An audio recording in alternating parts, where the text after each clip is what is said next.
Imagine acordar em um dia comum e descobrir que uma cidade inteira sumiu da noite para o dia, sem um único sinal de luta, sem corpos, sem pegadas, sem pistas, apenas silêncio.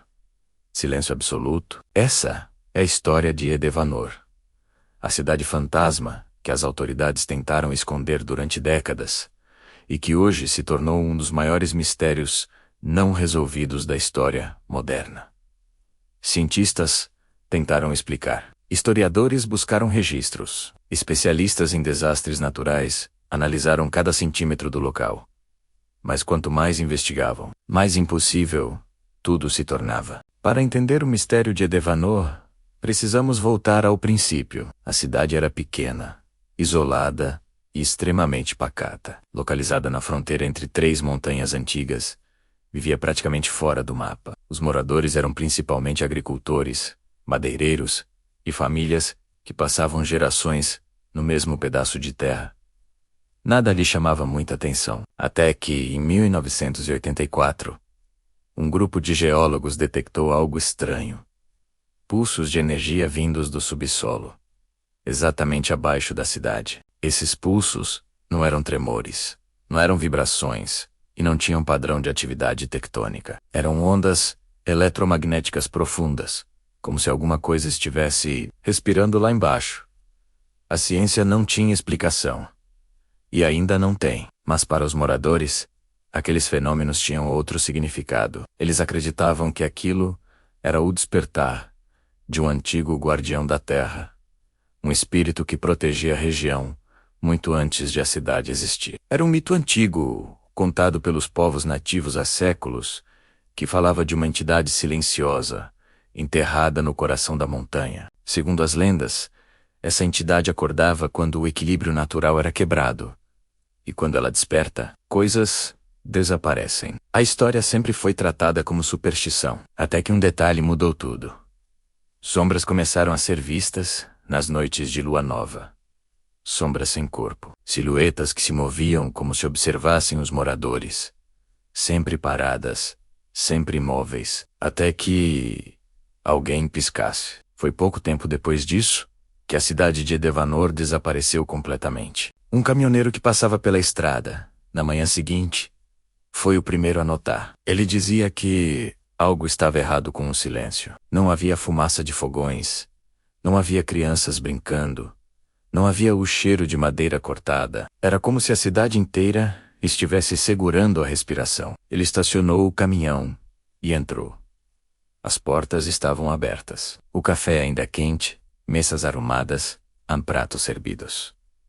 O jornal do dia dobrado, roupa no varal, se mexendo com o vento. Mas não havia ninguém. O que mais impressionou foi encontrar copos de água ainda vibrando levemente, como se algo tivesse acabado de passar por ali, com uma intensidade absurda. E havia marcas no chão, marcas profundas, circulares, queimadas, como se o solo tivesse sido pressionado por uma força que não pertence a este mundo. Quando a polícia chegou, as coisas ficaram ainda mais estranhas. Todas as linhas de telefone estavam desligadas. Todos os rádios estavam mortos. Todos os equipamentos eletrônicos pararam de funcionar 2 quilômetros antes do perímetro da cidade. Era como se um campo eletromagnético gigantesco tivesse sido ativado, limpando qualquer sinal coaleco, onde há qualquer tentativa de comunicação. A ciência tentou explicar essas anomalias como um evento geológico raro,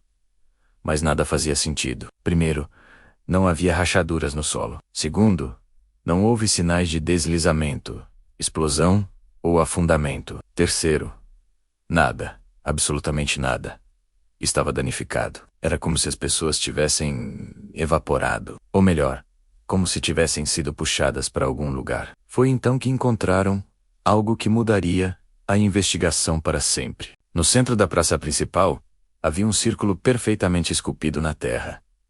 Não parecia obra humana. Era como se alguém tivesse desenhado um símbolo geométrico perfeito, com ângulos tão precisos que nem mesmo laser industrial conseguiria replicar. Geólogos coletaram amostras e o resultado foi perturbador. O solo apresentava sinais de vitrificação. Para quem não conhece, vitrificação é quando o solo derrete e se torna vidro, menos algo que só acontece em temperaturas extremamente altas, geralmente acima de 1400 graus Celsius. Mas ali, nada ao redor estava queimado. As casas estavam intactas. As árvores não sofreram nenhum dano. Era como se o calor tivesse sido direcionado apenas para o chão de forma artificial. Essa descoberta fez alguns pesquisadores levantarem uma hipótese controversa: a possibilidade de um feixe de energia direcionado, algo como uma descarga eletromagnética concentrada, ter atingido aquele ponto específico. Isso é semelhante a fenômenos documentados em áreas de explosões nucleares subterrâneas. Mas Edevanor não tinha nenhum registro desse tipo. Com o passar dos dias, especialistas começaram a notar outros sinais estranhos. Os animais ao redor estavam inquietos. Cachorros uivavam sem parar. Pássaros evitavam sobrevoar a área. Insetos simplesmente não cruzavam o perímetro, como se a própria natureza soubesse que havia algo errado ali. O governo, percebendo a gravidade do caso, isolou a região e classificou a investigação. Mas documentos vazados anos depois revelaram que os soldados enviados ao local relataram visões e sons anômalos. Uma das descrições diz: à noite, ouvimos passos em volta das barracas, mas não havia ninguém. E cada vez que iluminávamos a floresta, era como se algo se escondesse entre as árvores. Outro documento menciona algo ainda mais inquietante. Vimos figuras escuras, altas, paradas nos limites do campo.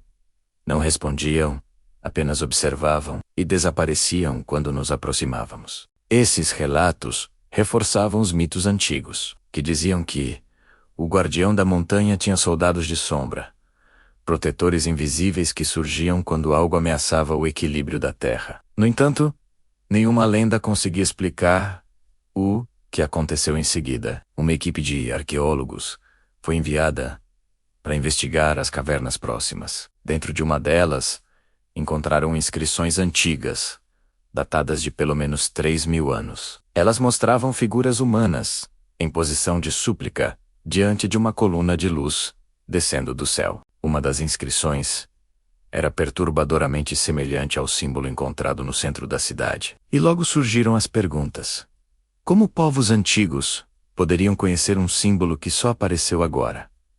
O que esse símbolo representava? E o mais importante, o que existia debaixo daquela cidade? Foi quando um dos geólogos encontrou uma fenda profunda no subsolo. Ao descer com equipamentos, descobriu que a fenda não era natural, era uma estrutura perfeitamente geométrica, como se alguém tivesse construído um poço vertical com paredes lisas. A profundidade era absurda, menos mais de 300 metros, e não havia fim visível. Sensores enviados para o interior mediram algo que ninguém conseguiu explicar.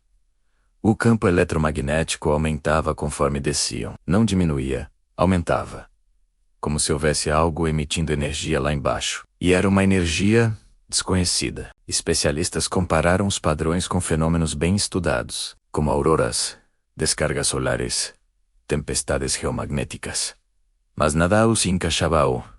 Era algo totalmente diferente. Foi então que começaram as teorias. Uma falha geológica rara e desconhecida, improvável. Improvável, não havia nenhum registro semelhante no planeta. Uma descarga eletromagnética artificial, impossível. Isso exigiria tecnologia muito além da atual. Um fenômeno atmosférico extremo, não havia perturbação no céu, nem impacto climático. Algo abaixo da Terra? Essa hipótese ganhava força, mas levantava outra questão ainda mais perturbadora. O que exatamente estaria lá embaixo? E é aqui que mito e ciência se encontram, de forma assustadora. De acordo com as antigas histórias nativas, o guardião da montanha não era um espírito como os moradores imaginavam. Era descrito como uma luz que desce e sobe uma coluna biba, uma força que dorme sob a terra. Alguns pesquisadores compararam essas descrições com relatos de fenômenos luminosos registrados em várias partes do mundo, como as luzes Estale na Noruega, menos um fenômeno real, documentado por câmeras científicas, onde esferas de luz aparecem espontaneamente e pairam sobre vales e montanhas. Se essas luzes podem existir, por que algo maior não poderia? Mas enquanto cientistas e historiadores tentavam juntar as peças, um detalhe mudou toda a investigação. A cidade começou a fazer barulho. Sim, ela fazia barulho. Moradores de regiões vizinhas afirmavam ouvir, durante a madrugada, um som grave vindo das ruínas. Um som subterrâneo, profundo, que vibrava o ar. Testemunhas descreviam como um canto distante, um gemido metálico. Algo que se mexe bem lá embaixo. Equipamentos captaram essas vibrações, e elas tinham um padrão semelhante a uma frequência cardíaca. A cidade estava pulsando. E isso não era tudo. Um drone enviado sobrevoar a área registrou algo que horrorizou até os mais céticos. Sombras se movendo entre as casas. Não eram pessoas. Não tinham forma definida. Eram como manchas escuras deslizantes. Como se algo invisível estivesse caminhando ali. Essas imagens foram classificadas imediatamente. Mas vazaram. E o que vazou só aumentou o mistério. A partir desse ponto, a investigação toma um rumo inimaginável. E a explicação mais assustadora ainda está por vir. Porque o desaparecimento da cidade não foi um acidente. Foi um aviso.